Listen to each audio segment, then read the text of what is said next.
LPNTV 시청자 여러분 안녕하십니까? 팩트만을 보도하는 아바타 아나운서 전우입니다. 문무일 검찰총장은 오늘 오후 3시 여의도 소재 이룸빌딩 2층 강당 기자회견장에서 형제복지원 사건 피해자들에게 눈물로 사과하였습니다. 형제복지원은 1975년부터 1987년까지 부산에서 불황자를 선도한다는 명분으로 일종의 수용시설처럼 운영되어 왔습니다. 폐쇄될 때까지 12년 동안 3천여 명이 끌려갔고 복지원 자체 집계로만 513명이 숨진 사건이었고, 당시 수사검사가 외압으로 검찰을 떠나 변호사가 되어 피해자 측 변호를 하고 있습니다. 오늘 기자회견장에서 당시 사항을 설명하고 있습니다. 이 사건이 어떤 사건이고 과거 검찰 수사와 법원 재판 과정에서 어떤 잘못이 있었는지 현장에 나가 있는 홍준용 기자 연결하겠습니다. 홍준용 기자. 받지 않고 본인껏 수사를 할 수 있도록 검찰의 체질을 근본적으로 바꿔야 한다는 생각에서, 또 그렇게 함으로써 검찰 수사와 관련하여 형제복지원 사건의 피해자들과 같은 억울한 피해자들이 더 이상 생겨나지 않도록 해야 된다는 생각에서 저의 경험에 대해서 좀 더 자세하게 말씀을 드릴 필요가 있다고 생각합니다. 형제복지원에 3,000명이 넘는 무고한 시민들이 감금되어서 참혹한 인권 유린을 당하게 된 것은 전두환 대통령의 그 국무총리에 대한 1981년 4월 10일자 친필 지시각서에 따르는 것이고, 전두환 대통령은 불황인이나 거지와 같은 사람은 다른 사람들의 눈에 띄지 않게 모조리 가두어 버림으로써 마치 우리나라가 사회복지 선진국이 된 것처럼 연출하기를 원했던 것인데, 저희 형제복지원 사건 수사는 바로 그런 전두환 대통령에게 직접적으로 맞서는 것이었습니다. 제가 형제복지원 사건을 수사를 시작하자 검찰 지휘부는 수사를 지원해달라는 요청을 거절한 것은 말할 것도 없고, 업무상 횡령의 등을 수사하지 말라, 형제복지원 본원에서 벌어진 인권 유린 만행에 대해서는 아예 손대지 말라, 원장을 보석이든지 구속적 행정기로 석방해달라, 횡령액은 7억 이하가 되도록 하라, 미리 구형량을 보고하라, 구형은 10년 밑으로 하라, 언론 보도 내용을 해명하라, 부산지검에 기록을 싸들고 와서 일일이 증거관계를 보고하라. 그 수를 헤아리기조차 어려운 부당한 압력으로 본인의 수사를 좌절시키고 종결시키려고 했었는데, 이런 것이 꼭 그 위에서 청와대에서 시키니까 어쩔 수 없었던 것은 아니라고 생각합니다. 이런 검찰의 모습이 지금은 사라졌고 앞으로 재발하지도 않게 되어 있는 것인지 믿고 싶습니다. 저는 당시에 평생 수사검사의 길을 가기로 결심하고 검사가 되어서 초임으로 서울중앙지검의 수석으로 발령을 받았고, 형제복지원 사건 수사 착수 이전에 이미 몇 안 되는 해외 장기 연수자로 선발되어서 미국의 미시간 대학교과대학에서 1년간 공부하기로 예정되어 있었습니다. 저는 힘이 겨웠지만 형제복지원 사건 1심 공판을 비교적 저 나름대로 성공적으로 마무리를 하고 미국에 가서 이 선진국의 법률과 사법 시스템을 정말 방점을 설정하면서 공부를 하고 있다가 저에 대한 인사 발령이 부산지검으로 나타나는 소식을 들었습니다. 김 변호사님 죄송한데 네, 시간이 좀 있어서. 알겠습니다. 네네. 해외에 파견되어 장기 연수를 마친 검사들을 이 법무부나 대검찰청으로 발령되어서 검찰의 핵심 인력으로 키워오던 당시 관행을 깨뜨리고 저에 대해서 인사손의 보고를 한 것이었죠. 그때는 정권이 전두환에서 노태우로 바뀐 이후인데도 말입니다. 그 뒤 저는 부산지검에서 열심히 수사활동을 했는데, 이번에는 저를 수원지검으로 보내놓고 검찰 간부들이 김검사는 수사는 잘하지만 말 안 들으니까 안 되겠다라고 뒤에서 술떡이었다고 하더라고요. 원칙에 충실한 검사에 대해서 말 안 들었다고 이런 보복 인사를 행하는 이런 직업은 사라졌고 앞으로는 재발되지 않게 되었습니까? 그리고 그것으로 끝이 또 아니었습니다. 결국 제가 평생 검사의 의지를 접고 변호사 개혁 후에 브레이크 없는 벤처라는 책을 썼더니 검찰총장이 국정감사장에서 제 책이 전부 거짓이라고 아주 단정적으로 말했고, 이것이 KBS 아웃폼 뉴스로 보도되었습니다. 지금은 이런 억지소리나 하는 검찰총장이 당연히 실현하지 않도록 하는 제도적인 조치가 많이 되었습니다.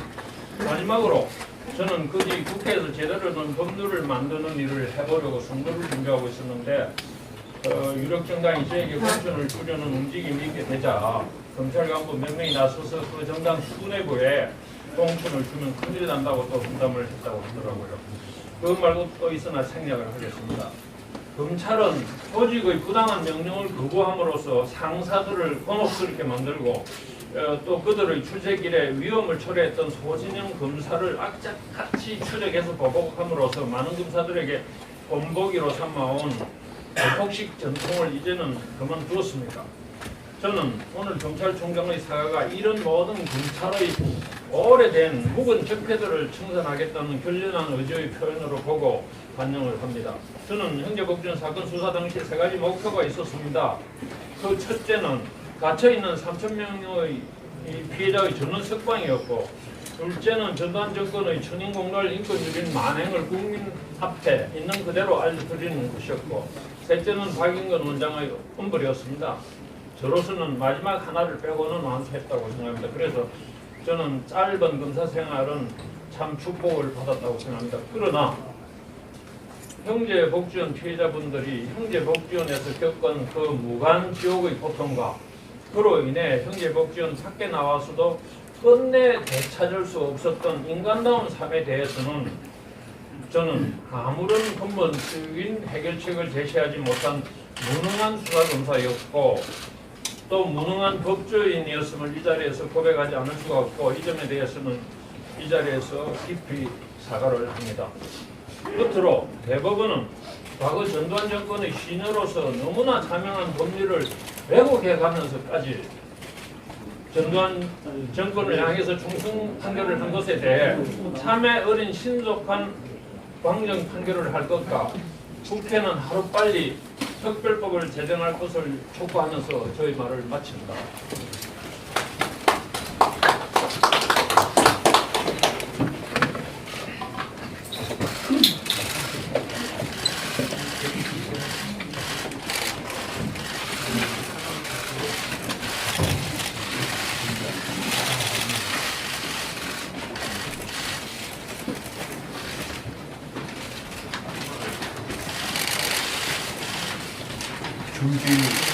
준비해온 사과의 말씀을 드리도록 하겠습니다.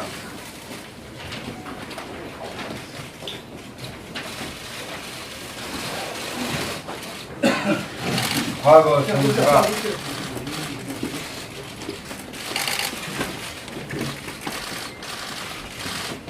법률의 근거 없이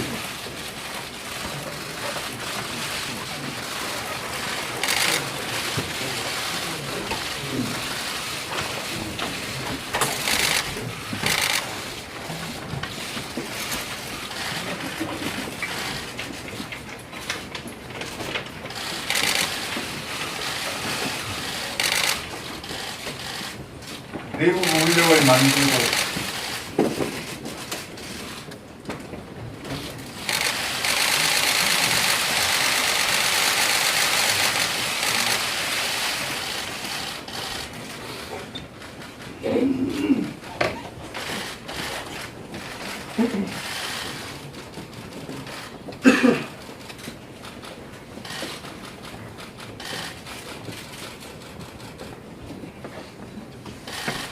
보호한다는 명분으로 국가 공권력을 동원하여 국민을 형제복지원 수용시설에 감금하였습니다.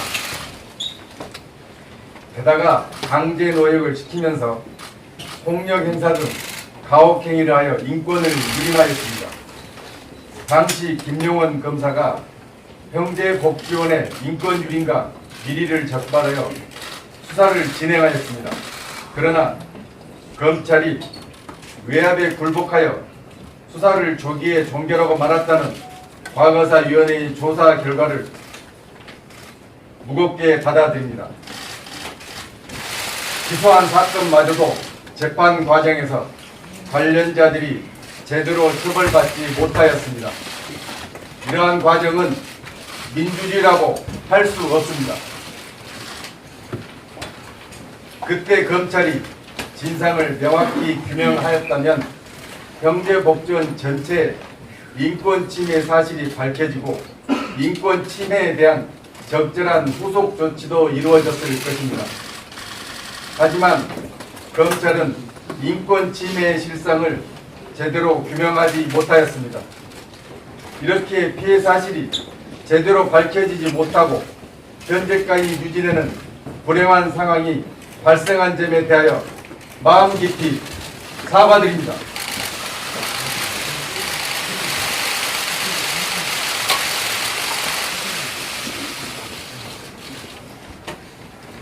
오늘 이 자리만으로는 부족하겠지만 경제복지원 피해자분들의 아픔이 회복되길 바라며 피해자와 가족분들께 깊은 위로의 말씀을 드립니다.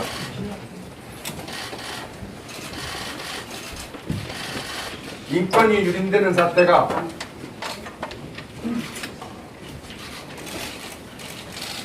다시는 발생하지 않도록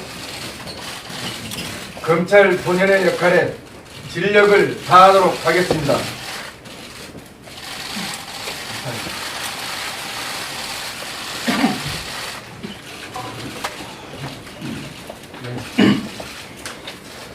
검찰총장님의 눈물 섞인 사과 발언을 잘 들었습니다. 그러나 아쉽게도 저는 형제복지원 사건 이후로 어떠한 감정들을 느껴야 할 수 있는 부분을 재담당했기 때문에 그 눈물의 의미를 아직 정확하게 알 수가 없습니다. 그 눈물의 의미는 누구보다도 검찰총장님께서만이 알고 계실 겁니다. 그 눈물을 잊지 말아 주시고 저희가 요구하는 그리고 부탁드리는 말씀을 읽어내려가겠습니다. 대검찰청 문무일총장님께 불철주야 검찰의 개혁에 힘쓰시느라 고생이 많습니다.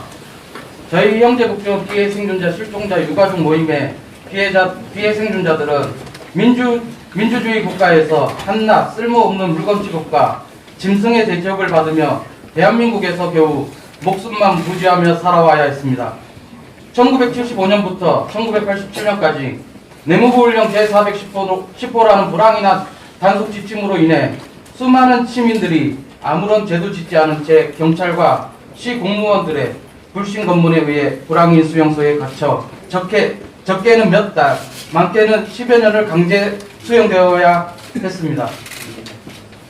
우리 형제복지원 피해 생존자 모임은 31년 만에 이제야 대한민국 법을 수호하고 범죄자를 엄단에 처하는 검찰기관의 최고 책임자인 검찰총장님께 묻습니다.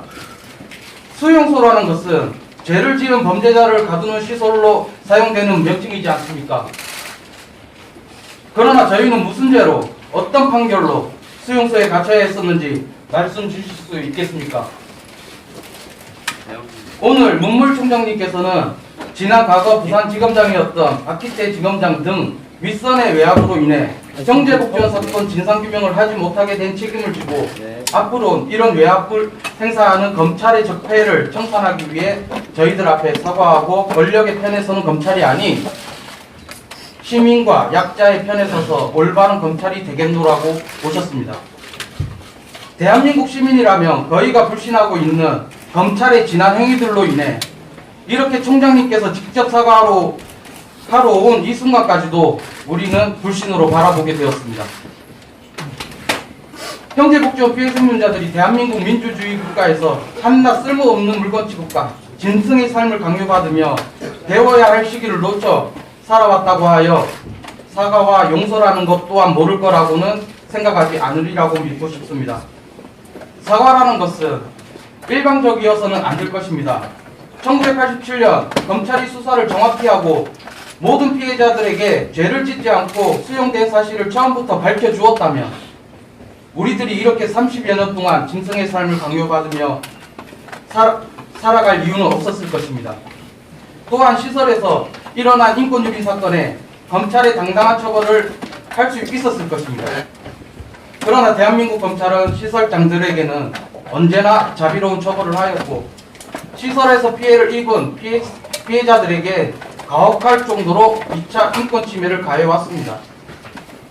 그렇기에 지금 이렇게 직접 찾아와 주신 것은 앞으로 검찰이 검찰다운 모습으로 개혁하겠다는 의지로서는 환영하는 바이긴 하지만 말뿐인 사과로는 저희들의 삶 자체를 2번이나 죽인 검찰을 믿을 수 없습니다. 우리는 이미 국가 공권력에 이용당하고 버려졌던 사람들이기에 우리는 그 무엇도 그 어떤 말도 신뢰할 수 없게 되었습니다. 그렇기에 우리 형제복지원 피해 생존자들은 문무일 총장님께 진정한 사과라는 것을 우리가 믿을 수 있게 행동으로 보여주시길 바랍니다. 우리들의 요구사항은 아래와 같습니다. 1. 애초에 부산형제복지원 사건의 수사를 못하게 한 책임이 선배 검사인 부산지검장 등 윗선의 외압이 있었던 만큼 형제복지원 사건의 진상규명을 할 수 있는 국회의 계류주기인 형제복지원 사건 진상규명 특별법 등 과거사 진상위원회 법이 있습니다. 검찰 차원에서 강력하게 요구하여 진행할 수 있게 해주십시오. 2번째, 시설을 이용한 인권유린 사건과 모든 인권유린 사건에 대한 범죄자들에게 검찰의 단호한 법적 구속 처벌을 강력하게 하여 검찰다운 검찰이 되어주십시오. 3번째, 앞으로는 검찰이 윗선의 외압에 흔들리거나 외압을 받아 정치적으로 보호해야 할 사람들을 2번 죽이는 일이 없도록 해주십시오.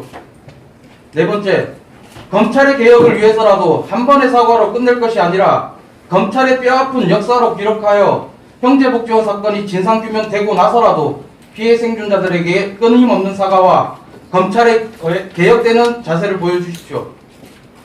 현재 비상상고로는 형제복지원 피해 생존자 그 어떤 누구도 자신의 억울함을 풀 수가 없습니다.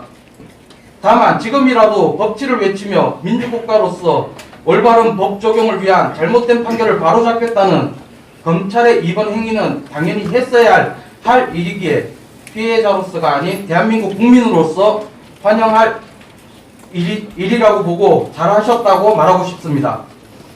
앞으로는 잘못된 형제복지원 사건의 시설에 특수감금의 무죄 판결을 악용하는 판례로 사용하지 못하게 한 것과 다시는 시설에서 우리와 같은 억울한 일이 만들어지는 것을 방지할 수 있다는 것에 조금의 위안이 생깁니다. 우리의 인생은 국가로부터 망가질 대로 망가져 버렸습니다. 우리 또한 대한민국 국민이자 시민입니다.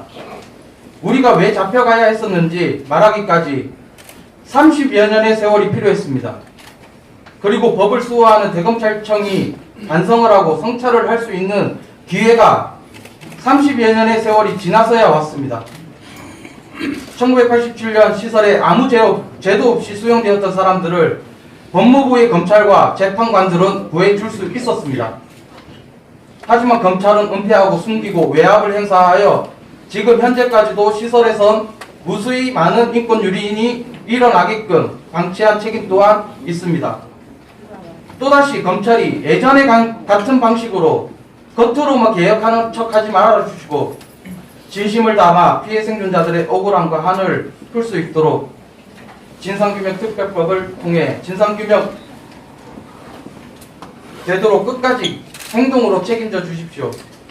그래야 최소한 우리도 용서라는 것을 해볼 수 있지 않겠습니까? 사람들의 신뢰를 얻지 못하는 공권력은 폭력만 내세우는 집단이라고 밖에 볼 수 없습니다.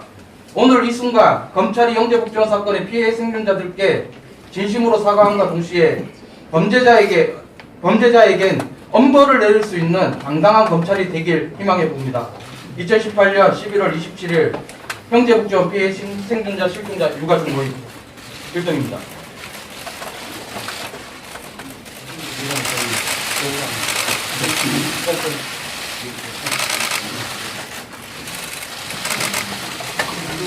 왼쪽 한번 봐주세요. 왼쪽 한번 봐주십시오.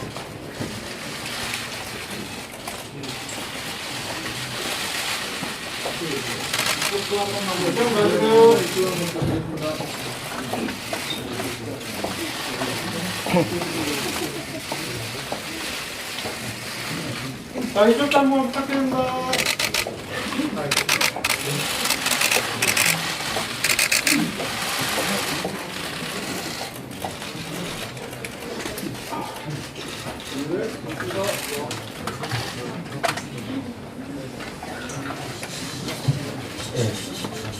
아시다시피 저희들은 검찰에 많은 것을 요구하지 않았습니다. 사실 그대로 이야기를 했었고, 검찰이 개혁되는 이 순간을 모든 국민들 중에서, 언제나 모든 국민 중에서 우리들은 배제되어 왔지만 이 순간만큼은 우리 피해 생존자들도 하나의 국민으로서 검찰 개혁에 동참하고 함께 할 수 있다는 것을 이야기하고, 앞으로 이런 일이 없도록 신실당부 부탁드립니다.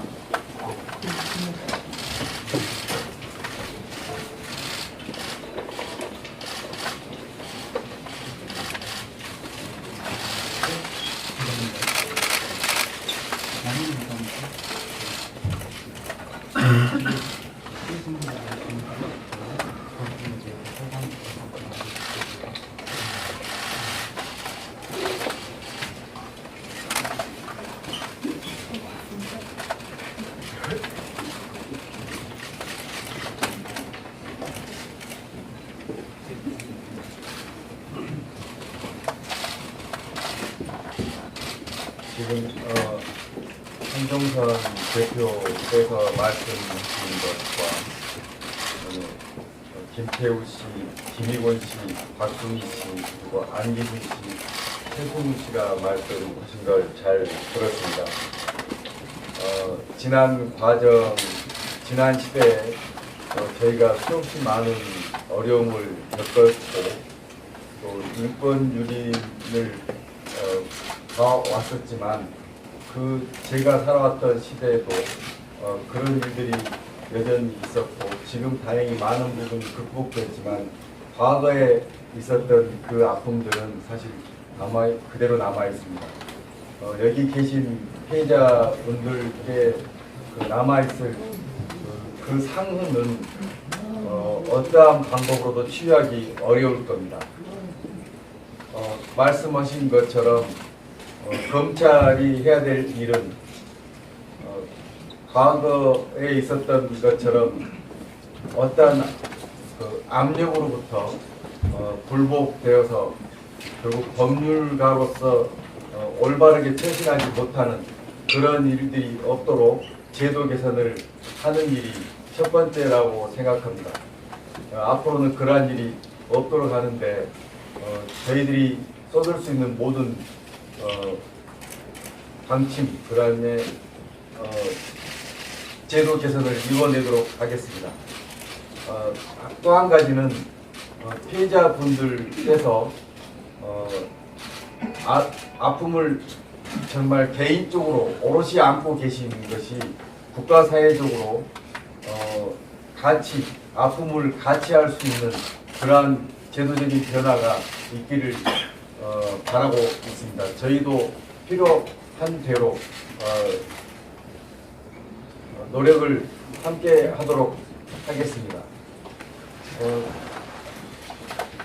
저희들의 아픈 과거 시절에서 개인적인 희생, 그다음에 가족의 희생, 짓밟혀진 꿈과 희망, 이러한 증언을 오늘 들으면서 그 당시에 왜 우리는 그걸 바로잡지 못했을까? 왜 그 당시에 이러한 아픔을 그대로 전달받지 못했을까? 그 당시에 또 이런 아픔을 전파했던 분들은 지금 어떠하실까? 그런 일이 앞으로 발생하지 않으려면 어떻게 해야 될까? 이런 자문과 한편으로는 제가 할 수 있는 일이 뭘까 하는 그런 스스로에 대한 질문과 또 반성과 성찰이 거듭 반복되었습니다. 제가 총장으로서 보이지 않았으면 좋을 업무를 보여드린 것에 대해서 사과 다시 한번 죄송스럽다고 생각하고 저희들이 할 수 있는 노력을 다 하겠습니다. 한편으로는 오로지 우리나라의 민주주의가 제대로 정착이 되어서 우리 후배들 그리고 후손들에게는 이런 아픔이 다시 재현되거나 아니면은 억울함이 조금이라도 확대되는 일이 없도록 공직자로서 또 책임자로서 최선을 다할 것을 약속드립니다.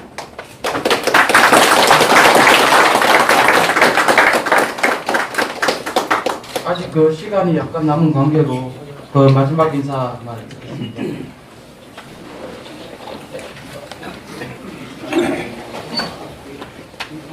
아까 제가 말씀드린 것처럼 이 오늘의 검찰총장의 피해자들에 대한 사과가 이 사건의 진상 규명과 피해자들에 대한 국가 배상을 촉진시킬 수 있는 계기가 될 것으로 생각되어 크게 반영을 합니다만은, 그러나 지금 앞으로 남은 것은 검찰총장의 비상 상고에 따라서 대법원이 판결을 하는 것이 남아 있는데,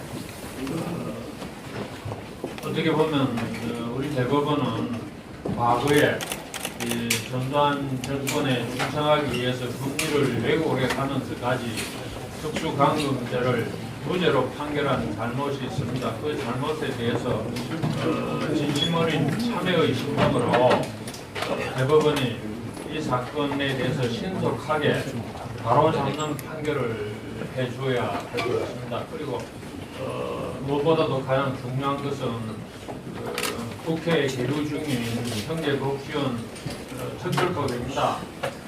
지금 국회에는 형제복지원 진상규명에 관한 특별법이 계류되어 있고, 그런데 이 지금 법안은 지금 잠을 자고 있고요. 과거사 정리 기본법 개정 법률안을 국회가 논의 중에 있습니다. 근데 이제 과거사 정리 기본법 개정 법률안이라고 하는 것은 말 그대로 이 과거사 정리에 관한 일반 법률의 성격을 띠고 있어가지고 이 형제 복지원 피해자들에 대한 이 진상규명 작업하고, 그다음에 이 피해자들에 대한 적절한 국가 배상에 관한 내용은 들어있지 않은 상태입니다. 그래서 국회가 앞으로 하는 논의 과정에서 이 형제 복지원과 같은 불황인 수용 시설의 특수성을 감안한 그런 규정들을 좀 보완을 해가지고 신속하게 이 법률을 통과시키는 일을 해주기를 간곡하게 바랍니다. 지금 이런 중요한 일련의 과정들이, 그러니까 부산시장이 사과를 하고, 그 다음에 검찰총장이 비상상고를 하고, 오늘은 검찰총장이 피해자들에 대해서 직접적인 사과를 하는 이 중요한 과정이 결국 좋은 결실을 맺을 수 있는 것은 국회가 제대로 된 특별법을 통과시킬 때만이 가능한 것이고, 지연된 정의는 정의가 아니라고 합니다. 그 특별법의 통과는 지금도 너무 늦어 있습니다. 하루빨리 국회에서 이 특별법을 통과시켜 주실 것을 촉구하고 싶습니다.